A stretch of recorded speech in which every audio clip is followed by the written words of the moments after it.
Hi friends, എന്തൊക്കെയുണ്ട് വിശേഷം? എല്ലാവരും ഊണ് കഴിച്ചായിരുന്നോ? നമുക്ക് ഇന്നത്തെ ഉച്ച ഊണെടുക്കാം. ആദ്യം ചോറെടുക്കാം.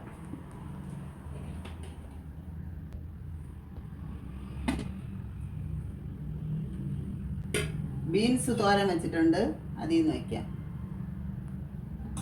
കുറച്ച് ചമ്മന്തി വയ്ക്കാം. മോര് കറി വെച്ചിട്ടുണ്ട്, അതിൽ നിന്ന് ഒഴിക്കാം. ഞണ്ട് കറി വെച്ചതാണ്, വറുത്തരച്ച് കറി വെച്ചതാണ്, അതിൽ നിന്ന് വയ്ക്കാം. കുറച്ച് നെല്ലിക്ക അച്ചാർ വയ്ക്കാം.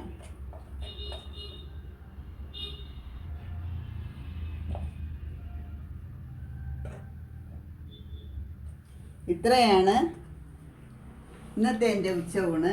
എൻ്റെ വീഡിയോ ഇഷ്ടപ്പെടുകയാണെങ്കിൽ എല്ലാവരും എൻ്റെ ചാനൽ സബ്സ്ക്രൈബ് ചെയ്യണം. നാളെ മറ്റൊരു വീഡിയോ ആയിട്ട് വീണ്ടും വരാം.